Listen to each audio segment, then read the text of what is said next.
ক্যাম্পে তো আমাদের ঢুকিয়ে দেওয়া হলো, এখন বের হওয়ার রাস্তাটাকে আমি নিজে ঠিক করতে পারবো কিনা একটু বুঝিয়ে বলছি। যেমন ক্যাম্পে যখন আমি আসলাম, এরপর ক্যাম্প থেকে আমাকে একটি সৌজন্য দেওয়া হলো, যেটা আমরা অনেকে সহজভাবে সাদা সৌজন্য বলি আর কি। তো এই সৌজন্যটা পাওয়ার পরে আমি যদি ফিল করি যে আমার আত্মীয় স্বজন আছে বা ভালো একটা কাজের সুযোগ আছে, যেহেতু সাদা সৌজন্য দিয়ে আমরা কন্ট্যাক্ট করতে পারি, এখন আমি চাইলে কি ক্যাম্প থেকে নিজে থেকে বেরিয়ে যেতে পারবো কি না, নাকি আমাকে ওই যে ক্যাম্পে যে আরও যে প্রসেসিংগুলো আছে, কমিশনের ব্যাপার আছে, কোনো একটা নির্দিষ্ট প্রসিডিউরের ভিতর দিয়ে গিয়ে তারপরে আমাকে বের হতে হবে, নিয়ম কি বলে? খুব ভালো প্রশ্ন আশিক ভাই। আপনি জানেন আমরা কিন্তু চাইলেও ক্যাম্পে ঢুকতে পারি না। তার জি। মানে হচ্ছে আপনি যখন এই পার্টিকুলার ওই জায়গাগুলোর থেকে আসবেন, যেমন আমরা লাম্পেদুজার কথা বলি বা অন্যান্য যে জায়গাগুলো লিবিয়া হয়ে আসা বা হুম। সমুদ্র পথে আসার পরে যখন আমরা রিসিভ করে আমাদেরকে ক্যাম্পে নেওয়া হয়, যদিও ক্যাম্পের ফেসিলিটিসগুলো বা আগের মতন আর নাই আমরা তাও জানি, তারপরেও তো ক্যাম্পে অনেকেই আমরা আমাদেরকে রিসিভ করা হয়, আমাদেরকে ওইখানে রাখা হয়।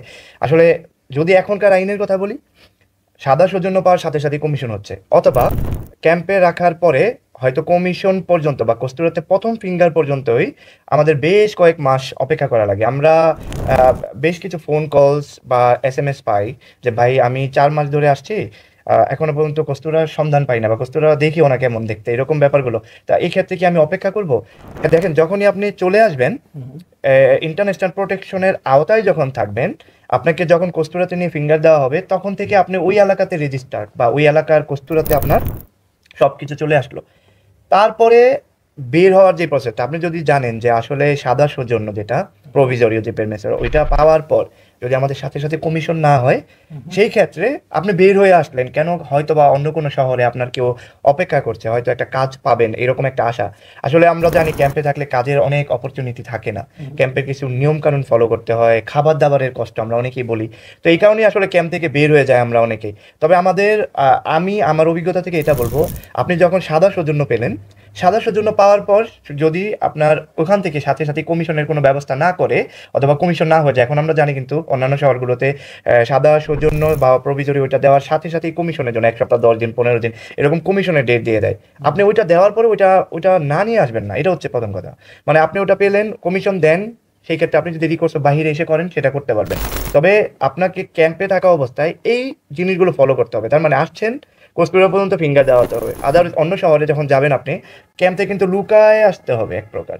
মানে ক্যাম্প থেকে বের হয়ে যেতে হবে বা ক্যাম্প থেকে লুকায় আসতে হবে। ওই অবস্থাতে পুলিশ চেক করলে বা পুলিশ কন্ট্রোল করলে ঝামেলায় পড়তে পারেন। তার মানে হচ্ছে আপনি ক্যাম্পে আছেন, ক্যাম্পে প্রথম অবস্থায় ফিঙ্গার দিয়ে সাদা সৌজন্য নেন, যদি কমিশন না হয় চলে আসেন বাহিরে, বাহিরে এসে উকিলের মাধ্যমে কমিশনের জন্য আবেদন করেন। আর যদি কমিশনের ডেট পান, কমিশন শেষ করে আসেন। ওকে। এই হচ্ছে ব্যাপারটা আর কি। আমাকে যেমন আজকে একজন কোশ্চেন করছিল, ওর ক্যাম্পে থেকে সাদা সৌজন্য পেয়েছে, এরপর কমিশনও হয়েছে, জি। নেগেটিভ পেয়েছে। তো এখন ওকে আবার একটি ডেট দিয়েছে যে দ্বিতীয় কমিশনের যে বা অডিয়েন্সের যেটা, এইটার ডেটটা জানাবে আর কি।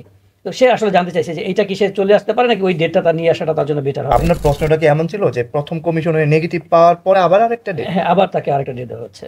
আচ্ছা, যদি অল্প সময়ের মধ্যে আরো একটা ডেট দেয়, এই ব্যাপারটা সত্যিকার অর্থে প্রশ্নবিদ্ধ। কারণ হচ্ছে এত অল্প সময়ের ভিতরে দ্বিতীয় কমিশনে পজিটিভ পাওয়ার ব্যাপারটা কিন্তু খুবই মানে ও চ্যালেঞ্জিং। যতটুকু বলে ওদের ক্যাম্পে নাকি এরকম হচ্ছে যে দ্বিতীয় ডেটটা অনেক দূরে দেয়, কিন্তু ডেটটা তাড়াতাড়ি দিয়ে দেয়, কিন্তু ও ডেটটা মানে আপনি রিসেন্টলি দেবে না। বলছেন, ওকে, আমি বুঝে গেছি। মানে আপনি বলতে চাচ্ছেন আপনার যে কমিশনের মানে সেকেন্ড কমিশন যেটাকে বলি, অডিয়েন্সের ডেটটা অডিয়েন্সের। আগামী 2 বছর 3 বছর পরে। জি, জি। হ্যাঁ, সেক্ষেত্রে তো ঠিক আছে, আমি অলরেডি আমার ফিউচারের ব্যাপারটা জেনে গেলাম, সেক্ষেত্রে সে চলে আসতেই পারে। কারণ আমি অলরেডি জানি আমার এই অ্যাডভোকেট আমার রিকোর্স করার পরে দ্বিতীয় কমিশনের 2 থেকে 3 বছর, হ্যাঁ, নিজেকে ইন্টিগ্রেট করার একটা ভালো সময় পেল তিনি। প্রথম কমিশন নেগেটিভ, রিকোর্সও দ্বিতীয় কমিশনের মাঝখানে প্রায় 2 থেকে 3 বছরের একটা গ্যাপ, ভালো। এই সময়টার মধ্যে সে এসে ভাষা শিখবে, ভালো একটা কাজে ঢুকবে এবং নিজেকে ইন্টিগ্রেট করা যা যা পসিবিলিটি আছে ওগুলো করবে। তাহলে আমরা কি অনেকটা এভাবে বলতে পারি যে যদি কেউ ক্যাম্প থেকে বের হয়েও যেতে চায়, তাহলে অ্যাটলিস্ট যেন প্রথম কমিশন এবং এই যে দ্বিতীয় যদি অডিয়েন্সের ডেটটাও যদি জানার সাথে করে ইয়ে নিয়ে থাকে, বের হয়, তাহলে জি সাথে জি জি। করে নিয়ে বের হওয়াটা, বা আরো কিছু ব্যাপার আছে যেমন কদিসি বিস্কালে করা, কাটতে দিতে, কারণ আমরা জানি যে বেরিয়ে যাওয়ার পরে এই কাজগুলো করতে কিন্তু ঝামেলা। হ্যাঁ। এইগুলো অ্যাটলিস্ট ক্যাম্প থেকে করার পরে তারপর তার বের হওয়াটা তার জন্য ভালো। হ্যাঁ, অবশ্যই। কারণ হচ্ছে দেখেন, ক্যাম্পে থাকলে আপনি কিন্তু ব্যাংক অ্যাকাউন্টও করার সুযোগ জি। থাকে, ওরা করে দেয়, এই ব্যাপারগুলো ভালো। তার মানে হচ্ছে আমি যখন আসলাম, আমার ফিঙ্গার হলো, আমি সাদা সৌজন্য পেলাম, আমার যদি সাথে সাথে কমিশন হয়ে যায়, রিকোর্স হয়ে যায়, আমি তারপর চলে আসি। দ্বিতীয় কমিশনের মাঝখানে যদি একটা গ্যাপ থাকে, এই গ্যাপটা সে বাইরে এসে একটা ভালো কাজ করে নিজেকে ইন্টিগ্রেট করার সুযোগ পেলো। সেই ক্ষেত্রে কেউ যদি চায় যে ওই অ্যাডভোকেটের সাথে কমিউনিকেশন প্রবলেম হচ্ছে, কেউ চাইলে অ্যাডভোকেট চেঞ্জ করতেও পারে। আমরা যদিও প্রায় সময় বলি অ্যাডভোকেট চেঞ্জ করার দরকার নাই যদি অ্যাডভোকেটের সাথে কমিউনিকেশনটা ভালো থাকে। তবে ক্যাম্পের অ্যাডভোকেটগুলো সাধারণত কি হয়, আপনাকে তো চিনে না, জি। ক্যাম্পের অথরিটি যিনি আপনাকে দিল তাকে চেনে, তার মানে একটা ভায়া হয়ে চেনে। এই ধরনের কারণে আসলে কমিউনিকেশন গ্যাপ হয় সাধারণত আমাদের বাংলাদেশি ভাইদের ক্ষেত্রে, আমি যা দেখি আর কি। থ্যাংক ইউ সো মাচ ভাই, কারণ আপনার এই ভিডিওর মাধ্যমে আমরা একটা ক্লিয়ার ধারণা পেলাম যে আসলে প্রশ্নটা যদি এইভাবেও করা যায় যে ক্যাম্প থেকে কখন বের হব, কখন আসলে উপযুক্ত সময় বের হওয়ার, তাহলে সেই ধারণাটা আসলে আপনার এই কথাবার্তা থেকে ক্লিয়ার হলো। জি জি, থ্যাংক ইউ সো অনেকটা মাচ। এরকম। জি, থ্যাংক ইউ।